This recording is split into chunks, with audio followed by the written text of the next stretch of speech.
유튜브를 시청하시는 여러분들 안녕하세요. 오늘은 하나님께 맡기고 그리고 문을 열어라 라는 제목으로 함께 하나님 말씀을 상고해 보도록 하겠습니다. 최근에 성경 말씀을 읽으면서 굉장히 놀란 부분이 있습니다. 모세가 하나님의 아주 신실한 종이었죠. 충성된 종 모세와 하나님이 맨 마지막에 나눈 대화가 어땠을까? 여러분 아십니까 혹시? 네, 정말 놀랍더라고요. 저는 굉장히 충격을 받았는데 신명기 34장 3절 5절에 그 말씀이 나와 있습니다. 한번 같이 보시겠습니다. 신명기 34장 3절 4절 5절입니다. 제가 한번 읽어드릴게요. 여호와께서 그에게 이르시되 이는 내가 아브라함과 이삭과 야곱에게 맹세하여 그의 후손에게 주리라 한 땅이라. 내가 내 눈으로 보게 하였거니와 너는 그리로 건너가지 못하리라 하시매. 이에 여호와의 종 모세가 여호와의 말씀대로 모압 땅에서 죽어. 마지막 하신 말씀이 너는 그리로 건너가지 못하리라. 이게 무슨 뜻일까요? 그렇습니다. 광야에서 모세는 하나님의 명령대로 따르지 않고 원래 그 바위를 명해서 물을 내게 해야 됐는데 바위를 쳐서 물을 냈습니다. 화를 내면서요. 하나님의 거룩함을 드러내지 못했다는 아버지 하나님으로부터 질책을 받았죠.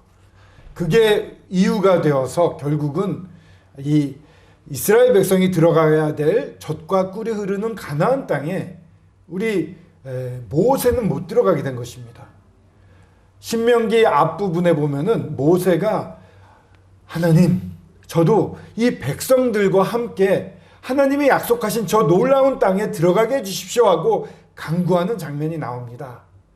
그런데 하나님이 거절을 하셔요. 그리고 하나님이 거절하시는 내용을 신명기에 보면 모세가 직접 인용해서 나는 그 땅에 못 들어간다는 얘기를 한 두어 번 합니다. 또 하나님이 다시 한번 너는 못 들어간다 이렇게 또 말씀을 하시고요. 그런 다음에 마지막 대화 장면, 이 장면이 나오는 것입니다. 너는 그리로 건너가지 못하리라. 모세처럼 충성된 사람, 온유한 사람, 하나님의 친구라고 불리울 만한 사람이 또 어디 있습니까? 이 출애굽기 33장 11절에 보면 사람이 친구와 말하듯 여호와께서 모세와 대면하여 말씀하시매. 사람이 친구와 말하듯이 아주 스스럼 없이 유쾌하게 모든 걸 다 드러내놓고 말씀을 나눌 수 있는 것처럼 하나님과 우리 모세는 그와 같은 얼굴과 얼굴을 맞대고 이야기할 수 있을 정도로 친근한 사이였다는 것입니다. 그리고 출애굽기 32장 32절 같은 경우에도 보면은 이스라엘 백성들이 금송아지를 만들지 않았습니까? 하나님이 그래서 모든 이스라엘 민족을 다 쓸어버리고 모세를 통해서 새로운 민족을 만들겠다고 말씀을 하셨어요. 다 쓸어버리겠다. 그때 모세가 하나님 앞에 나와서 간청을 합니다. 하나님의 원래 마음은 그렇지 않지 않습니까? 하나님의 이 놀라운 명예가 이방 민족에게 더러워지면 어떡합니까? 그러니까 저들을 용서해 주십시오. 저들을 용서해 주지 않으시면 제 이름도 생명책에서 지워주십시오 라고 간절히 간구해서 이 모세의 중보가 우리 하나님의 마음을 바꾸거든요. 그래서 이스라엘 백성들을 용서를 하시는 걸 보게 됩니다. 하나님의 마음조차도 그 뜻을 바꿀 수 있었던 하나님의 깊은 곳을 알았던 이 모세였습니다. 근데 모세가 마지막 들은 얘기는 너는 저 땅에 못 들어간다 라고 말씀하신 거였어요. 모세로서는 굉장히 충격이었을까요? 근데요, 사실 모세가 이러한 거절을 당한 다음에 하나님에 대한 신뢰가 동일하게 유지되고 더 백성들을 사랑하는 마음이 더 많아진 것을 알게 됩니다. 그걸 어떻게 알 수 있을까요? 하나님이 거절하신 다음에 모세가 백성들에게 열심히 내가 이 땅에 너희들과 함께 있을 때 광야에 있을 때도 불순종했는데 저 가나안 땅에 들어갔을 때 내가 없으면 참 걱정이 된다. 하나님은 신실하시고 은혜로운 분인데 그분을 바라봐야 되는데 다른 우상을 섬기고 하나님으로부터 벗어날까봐 심히 걱정이 된다 하면서 하나님 말씀을 열심히 가르칩니다. 그게 바로 신명기가 되는 겁니다. 명령을 말한 기록 뭐 이런 뜻이거든요. 신명기가. 저 땅에 들어가서 가나안 땅에 들어가서 하나님을 더 잘 섬기기 위해서 하나님을 더 순종하기 위해서 이 은혜로우신 하나님이 얼마나 크시고 놀라운 분인지를 신명기에 적습니다. 즉 거절당했을 때 모세는 하나님을 더 사랑하고 하나님이 원하시는 이 백성들이 더 건강하게 성장할 수 있게 하기 위해서 백성들을 위해 자기가 가진 모든 마음을 쏟아서 가르치고 기록을 하게 했던 것입니다. 놀랍지 않습니까? 모세는 하나님이 거절하셨을 때 슬퍼하지 않았습니다. 물론 가고 싶은 마음은 있었지만 삐지거나 뭐 적대하거나 그런 저희들과는 달랐던 것 같습니다. 그래서 이 4절에도 보면 5절에도 보면 이에 여호와의 종 모세가 여호와의 말씀대로 모압 땅에서 죽어 아무런 반발이나 거친 것 없이 정정한 눈도 잘 보이고 기록도 있던 모세가 하나님의 부름대로 그 땅에서 죽습니다. 하나님을 온전히 순종하는 모세, 왜 그럴 수 있었을까요? 그것은 하나님에 대해서 너무 잘 알고 있었기 때문입니다. 하나님이 얼마나 놀라우신 분인지, 상처나지 하나님, 절대 주권자 되신 하나님, 모든 걸 섭리하시는 하나님, 그러면서도 너무나도 은혜로우신 하나님인 것을 알았기 때문입니다. 그렇기 때문에 흔들림이 없었어요. 모든 시선이 하나님께 가 있었고 모든 신뢰가 하나님께 가 있었던 것입니다. 이 모습은요, 누군가를 매우 닮아 있습니다. 누군가와 흡사합니다. 누굴까요? 또 한 성경에 나오는 두 사람을 한번 더 살펴보겠습니다. 창세기에 나오는 아브라함과 야곱인데요. 아브라함도 하나님을 전적으로 의지를 했습니다. 아브라함이 하나님의 명령, 본토 아비의 집을 떠나서 하나님이 명하시는 땅으로 가라고. 너무 막막해요. 위험하고요. 근데 순종합니다. 그러나 순종해서 끝까지 그러한 놀라운 믿음을 지키지 못합니다. 왜? 약하잖아요. 사람이잖아요. 우리 모두 사람이기 때문에 약합니다. 그래서 실수할 수 있어요. 그래서 하나님이 명령한 땅에 가서 단을 쌓고 하나님을 경배했음에도 불구하고 기근 때문에 점점 남아에서 애굽에서 어떤 일을 합니까? 아내를 누이라고 속입니다. 자기 목숨 때문에. 그런데 하나님이 놀랍게 개입하셔서 보호하시죠. 하나님의 은혜를 맛보고 다시 돌아가서 단을 쌓고 하나님을 경배를 합니다. 그러면서 이 조카 롯과의 다툼에서도 양보할 수 있는 마음, 그러면서 또 연합군이 롯을 잡아갔을 때에도 정말 그 집에서 길리운 자들 318명을 데리고 가서 그 롯을 구해내고, 이 소수의 318명이 4개 연합군을 쳐부시는 거예요. 이게 사람의 힘입니까? 아니에요. 하나님이 하셔야지만 될 수 있는 것을 아브라함은 경험을 했습니다. 아브라함은 하나님 얼마나 크신지 알아요. 또 은혜로운지도 압니다. 롯을 심판하러 하나님의 천사가 소돔을 향해 갔을 때 50명, 40명, 30명, 10명 이렇게 계속 숫자를 줄여가도 하나님 그걸 다 받으시고요. 그 숫자, 근데 그런 믿음을 가진 사람이 없었잖아요. 롯과 그 딸들과 아내를 건져냈지만 결국 그 롯이 건짐을 받을 수 있었던 것은 이 아브라함의 중보기도 때문이었거든요. 하나님이 기도를 들어주시는 분이라는 사실을 너무 아브라함은 잘 알고 있었던 것입니다. 그래서 하나님에 대한 신뢰가 아주 컸어요. 아니, 남자가 99세가 됐는데 여자가 그렇게 79이 됐는데 어떻게 자녀를 낳을 수 있겠어요? 그런데도 자녀를 낳습니다. 기적이죠.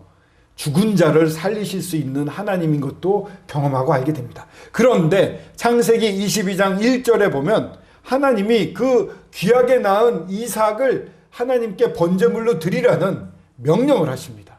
그 장면 한번 보겠습니다. 창세기 22장 11절입니다.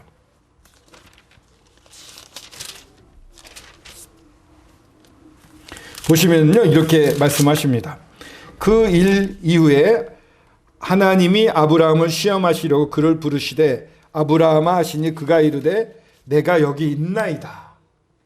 내가 여기 있나이다라는 말은 힌네라는 히브리어인데 보십시오, 보라, 뭐 이런 뜻이 있습니다. 보십시오, 제가 여기 있습니다.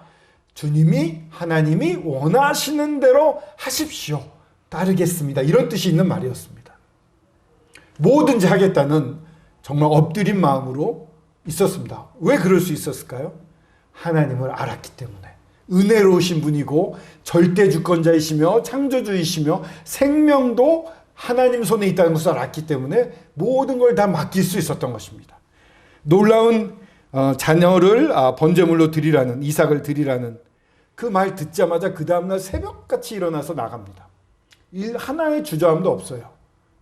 그리고 또 5절, 6절에 보면은 5절에 보면 6절에 7절에 이삭이 물어봐요. 아버지하고 물어봤을 때 아버지가 여기서도 내가 여기 있도다 이렇게 얘기를 합니다. 이거 힌네 똑같은 말이에요. 하나님 앞에서 하는 말입니다. 계속 하나님을 의지하고 그 순간순간마다 하나님을 바라봤습니다. 이 아이를 드리지만 나중에 히브리서 같은 데 보면 신약에 보면 아브라함이 죽은 자 가운데서 살리실 수 있는 하나님을 믿었기 때문에 이삭을 이렇게 드리려고 했었다. 물론 이때 하나님이 어린 양을 대신 주셔서 이삭을 드리지 않고 그 어린 양을 드리게 합니다. 정말 말씀 그대로 하나님이 아브라함을 시험해 보신 것이죠. 근데 그 믿음이, 하나님을 향한 믿음이 정말 절대적이었어요. 흔들림이 없었습니다. 온전히 내어 맡기고 하나님이 주신 아들을 데려가겠다는 어떤 거절의 사인임에도 불구하고 온전히 순종할 수 있었던 것은 하나님에 대한 신뢰가 있었기 때문입니다. 야곱도 마찬가지입니다. 야곱도 그 라헬과 레아를 얻고 라반 외삼촌 밑에서 일을 한참 해서 양을 자기 걸로 만들려고 온갖 꾀를 꿰지만, 하지만 나중에 보시면은 찾아보진 않겠습니다만 창세기 31장 9절에 보면 하나님이 빼앗아 주셨다, 이렇게 하나님이 하셨다는 일을 인정을 하게 됩니다. 그럼에도 육신이 강해서 못 나가다가 야복강가에서 하나님이 보내신 사람과 싸우다가 환도뼈가 부러져서 사람에게는 아무런 능력이 없구나, 오로지 하나님이 전부시구나, 나는 정말 아무것도 아니었구나, 하나님 크신 하나님이시며 은혜 하나님이시구나, 이 사실을 안 다음에 겁이 나서 에서 맞이하는 게 무서워서 맨 뒤에 있었던 야곱이 맨 앞으로 나가서 에서를 맞이하는 것을 보게 됩니다. 이제는 하나님이 제일 커 보이는 겁니다. 400명의 이 사냥에 능한 부하들을 데리고 오는 에서가 두렵지 않았던 것입니다. 물론 두려울 수도 있습니다만 그보다도 하나님을 의지하는, 하나님을 신뢰하는 믿음이 더 커진 것이죠. 이렇게 구약에 보면은 나오는 이 놀라운 인물들은 하나님이 함께 동행하시면서 그 믿음을 키워가시고 하나님이 얼마나 크신 분이며 얼마나 신뢰할 수 있는 분이며 얼마나 은혜가 넘치는 분인지를 보여주셔서 온전히 내어 맡기는 삶을 산 것을 보게 됩니다. 이런 모습은 누군가를 흡사하게 닮았다고 그러는데 과연 누구일까요? 그렇습니다. 바로 예수 그리스도도 하나님 아버지를 전적으로 신뢰를 했습니다. 요한복음 8장 16절에 한번 보시겠습니다. 요한복음 8장 16절인데요. 요한복음 8장 16절에 보면 하나님이 보내신 예수 그리스도가 이제 백성들 앞에서 공적인 사역을 하시면서 백성들과 여러 이야기를 나누고 여러 가지를 가르치고 이적도 보이시고 하나님이 얼마나 놀라우신 분인가를 본인 예수님을 통해서 드러내고 계셨습니다. 8장 16절에 보면 어떠한 판단, 만일 내가 판단하여도 내 판단이 참되니 이는 내가 혼자 있는 것이 아니요 나를 보내신 이가 나와 함께 계심이라. 하나님이 그 믿을만하고 은혜로우신 하나님이 아들 예수 그리스도를 이 땅에 보내신 겁니다. 그리고 보내셨을 뿐만 아니라 아브라함과 또한 모세와 야곱이 경험했듯이 언제나 동행하시면서 함께 하시는 것을 예수님이 직접 고백을 하십니다. 뭐라 그러셨습니까? 나를 보내신 이가 나와 함께 계심이라. 나와 함께 계신다라고 고백을 하고 계십니다. 하나님은 예수 그리스도를 이 땅에 보내셨어요. 은혜 가운데 보내신 겁니다. 긍휼 가운데 보내신 것입니다. 받지 못할 선물을 받는 게 은혜라면 내가 용서받지 못할 그 죄를 용서받는 건 긍휼이라고 합니다. 은혜와 긍휼에 풍성하신 하나님이 저희들에게 아들 예수 그리스도를 저희들과 같은 몸을 입게 하셔서 이 땅에 보내신 것입니다. 이 예수님의 삶을 보면 아버지 하나님을 전적으로 의지했던 것을 볼 수가 있습니다. 혼자 일 안 하셨어요. 늦은 밤에 오히려 새벽 미명에 우리 예수 그리스도는 기도하러 나가셨어요. 조용한 곳에, 아무것도 없는 곳에. 왜? 아버지 하나님과 기도, 즉 교제하기 위해서, 아뢰고 듣고 하는 그 기도를 하기 위해서 늘 하나님 앞에 있었습니다. 요한복음 5장 19절 앞으로 좀 넘기셔서 5장 19절 한번 보시겠습니다. 5장 19절에 보시면 이렇게 말씀을 하십니다. 그러므로 예수께서 그들에게 이르시되 내가 진실로 진실로 너희에게 이르노니 아들이 아버지께서 하시는 일을 보지 않고는 아무것도 스스로 할 수 없나니 아버지께서 행하시는 그것을 아들도 그와 같이 행하느니라. 예수 그리스도는 하나님이세요. 전능하신 천지를 창조하신 분이세요. 사실은 예수 그리스도가 아버지 하나님과 함께 천지를 창조하신 분이 자기 마음대로 그 능력을 쓰지 않으셨어요. 아버지 하나님이 하시는 거 보십시오. 아버지께서 하시는 일을 보지 않고는 아무것도 스스로 할 수 없다. 하나님이 보여주신 것만 하는 거예요. 아버지가 행하시는 그것을 아들도 그와 같이 행하는 겁니다. 또 8장 29절에 보시면 뒤로 좀 넘기셔서 8장 29절에도 이와 같은 말씀이 적혀 있습니다. 8장 29절 나를 보내신 이가 나와 함께 하시도다. 나는 항상 그가 기뻐하시는 일을 행함으로 나를 혼자 두지 아니하셨느니라. 늘 아버지 하나님과 함께 일을 하셨어요. 아버지 하나님을 신뢰하고 의지했습니다. 아버지가 원하시는 것만 했던 분입니다. 이 예수 그리스도도 아버지 하나님을 무지무지 의지하시는, 자기 능력대로 안 하고 아버지가 원하는 것만 순종해서 그 기적을 행하시는 그런 분이셨어요. 완전한 하나님이시면서 완전한 사람이시면서 그러면서 온전히 아버지 하나님을 순종하는. 왜? 아버지 하나님을 또 누구보다 잘 알고 계셨죠. 창세 전부터, 영원 전부터 영원 끝까지 아버지 하나님과 함께 삼위일체 하나님이 함께 거하셨던 분이시잖아요. 공동체로. 공동체라는 표현이 이상할지 모르지만 세 분이 함께 계셔서 하나님 아버지에 대해 너무나 잘 아시기 때문에 온전히 내어 맡길 수 있었던 것입니다.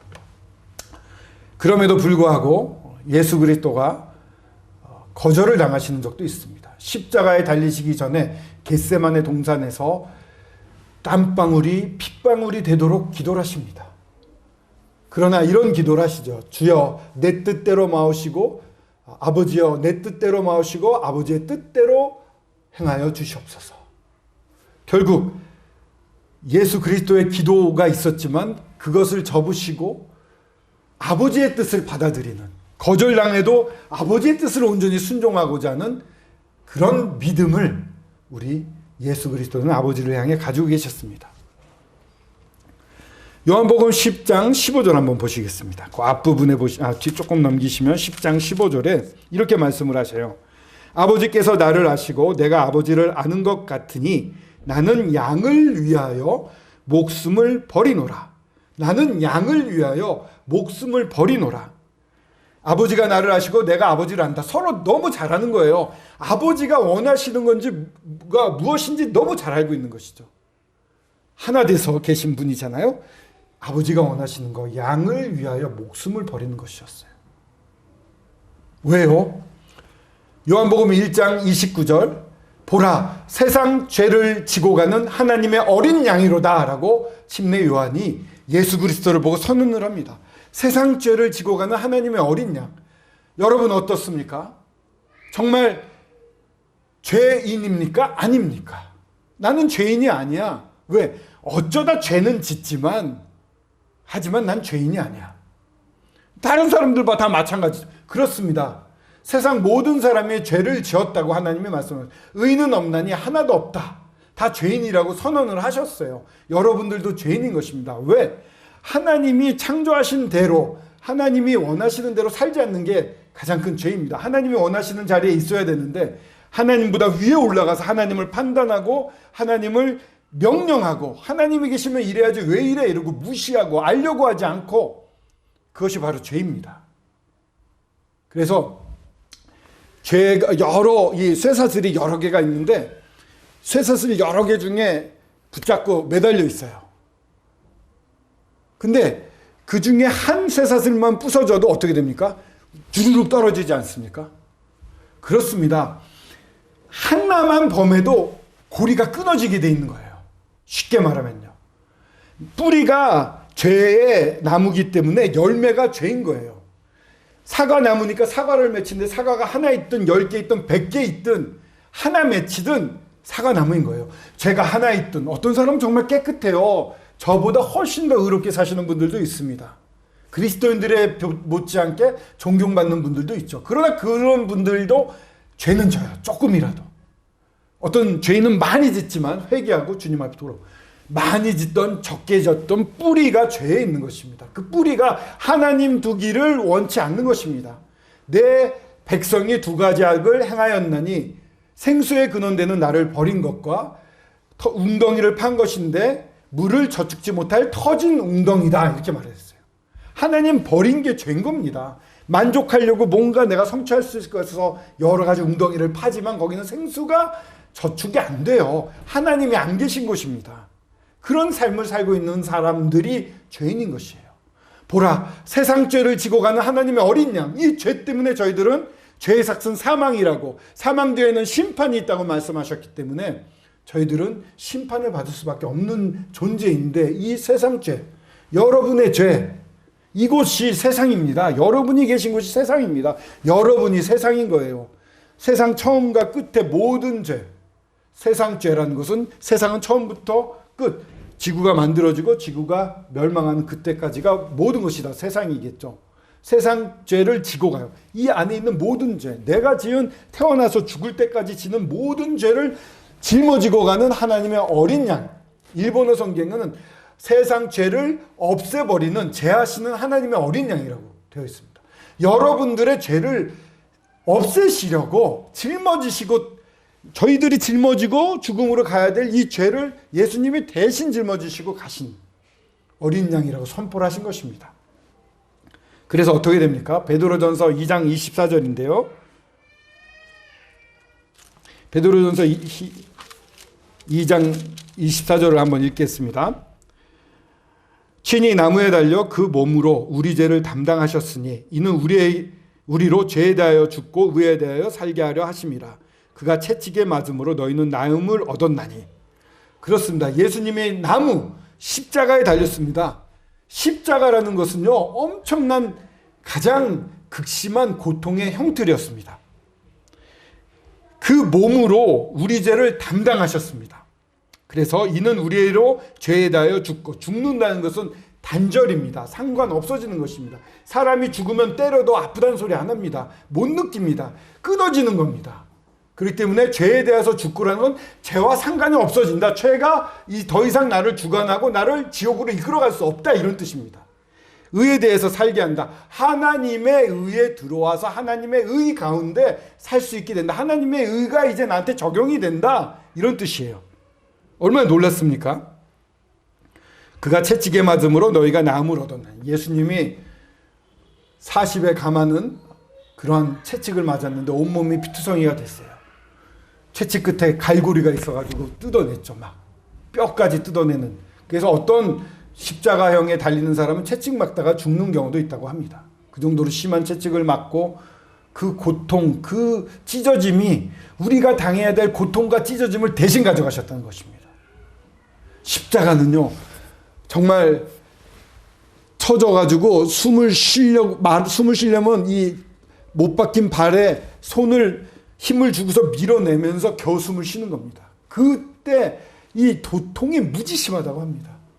그런 십자가에 달리셔서 죽으셨던 것이죠. 주님이 죽으셨습니다. 2000년, 2022년 이것은 무엇입니까? 예수님이 태어난 다음에 석이 아닙니까? 실제로 예수님은 십자가에서 죽으셨습니다.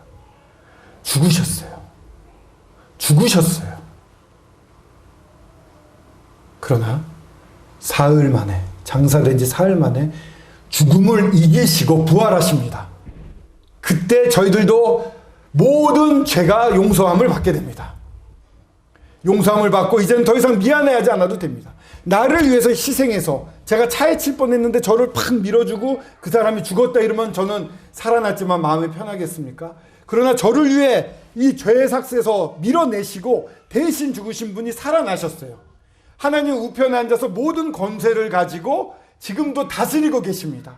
저와 동행하고 계시고 제 안에 계시고 제가 주님 안에 있다고 선포를 하셨어요.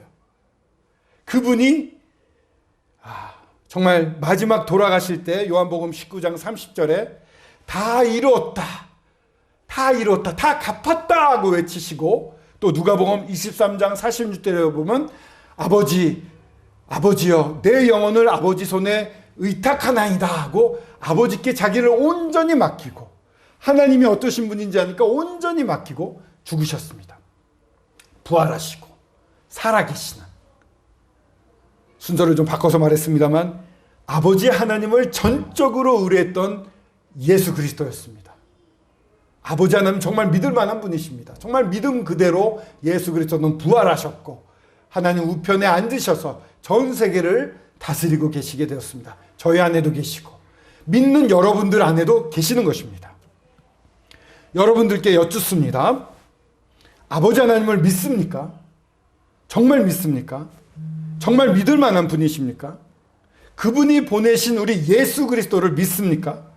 예수 그리스도가 십자가에 죽으셔서 여러분들의 죄를 다 가져가신 거 믿습니까? 그리고 그분이 여러분들을 너무 사랑하시고 은혜로우시고 긍휼하셔서 그래서 오신 거거든요. 이 모세와 아브라함과 야곱이 경험했던 하나님은 정말 은혜의 하나님이셔요. 사람이 연약해서 실수를 해도 사람 탓으로 안 하시고 하나님이 자기 자신을 걸고 모든 축복을 내려주시는 분이셨어요. 그분이 이제 예수 그리스도를 이 땅에 보내셔서 실제로 저희 모든 사람에게 복을 주시려고 이 일을 행하신 것입니다. 이 좋으신 아버지 하나님 믿습니까? 이 좋으신 아버지 하나님의 사랑을 받아들이십니까? 이해 느껴지십니까? 우리 예수 그리스도가 여러분들을 사랑해서 죽으신 것 아시겠습니까? 죄의 삭스를 다 가져가신 거 아시겠습니까? 요한복음 10장 9절을 보시겠습니다. 10장 9절과 한 구절만 더 보고 마치도록 하겠습니다. 요한복음 10장 9절입니다. 요한복음 10장 9절에 내가 문이니, 내가 누굴까요? 맞습니다. 예수 그리스도이십니다. 직접 말씀하신 거예요. 내가 문이니 누구든지 나로 말미암아 들어가면 구원을 받고 또는 들어가며 나오며 꼴을 얻으리라. 내가 문이니, 예수님이 문이라고 그랬어요. 누구든지 나로 말미암아 들어가면 구원을 받고 또는 들어가며 나오며 꼴을 얻으리라. 여러분, 문이 앞에 있습니다. 어차피 여러분 죽음에 다다르면 죽으면 문을 통과해야 돼요. 근데 살아있는 지금 이 순간에 문이 하나 여러분들 앞에 있습니다. 그것은 예수 그리스도라는 문입니다. 이 예수 그리스도라는 문으로 들어가시겠습니까? 여러분 결정하십시오. 여러분들을 사랑하시고 그래서 이 땅에 오시고 그래서 죽기까지 하셔서 여러분들을 살리신, 죄값을 다 없애시고 영원전부터 영원까지의 모든, 여러분들이 태어나서 죽을 때까지의 모든 죄를 다 짊어지시고 그리고 살아서 지금도 사랑하셔서 이 보잘것없는 인간에게 이 모세 그리고 아브라함과 야곱에게 베푸셨던 놀라운 은혜를 지금도 경험할 수 있게, 느끼게, 실제대로 베풀어 주시는 우리 주님이 계십니다. 그분이 문이십니다. 그분이 문을 열고 들어와라. 들어오면 구원을 받는다라고 말씀하고 계십니다. 어떻습니까, 여러분? 들어가시겠습니까? 들어간 사람은요, 왔다 나왔다 이러면 나왔다 들어갔다 하면서 골을 넣는다고 그랬어요. 저희 삶에 있어서 필요한 것, 아까 베드로전서 2장 24절 뒤에 25절에 보면은 어떤 말씀이 있습니까? 영혼의 감독과 목자 되신 이에게 돌아왔다고 말씀하시는데 마찬가지입니다. 골을 얻는다고 그랬습니다.